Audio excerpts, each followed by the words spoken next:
Comecei. Não sei porque que ele tá sendo namorada.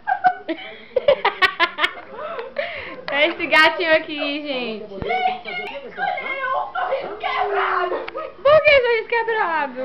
Ele tem as partes de... O cardápio, né? Que é pra você escolher uma, né? Ele botou as partes, né? Aí tava lá só a boca dele assim, e o dedo do meio quebrado. Esse povo é minha bastada. Sim, vai. Ah, não, vai ter a camisa. E qual é esse bairro? Meireles. Estamos aqui no Meireles, onde foi encontrada a maior batata frita Ruffles do Ceará até agora calculado. Vamos ver. Peraí. Vamos ver a batata.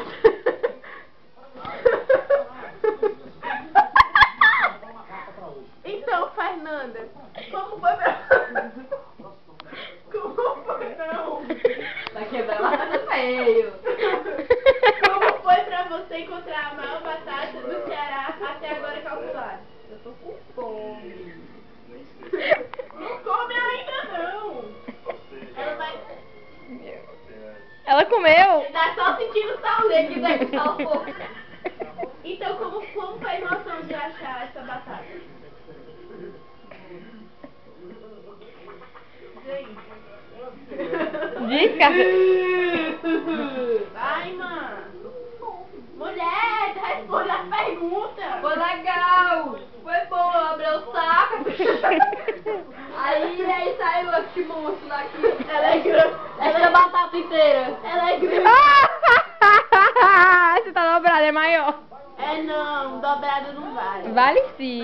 Vale sim. Eu vou abrir ela pra vocês verem. Ela comeu.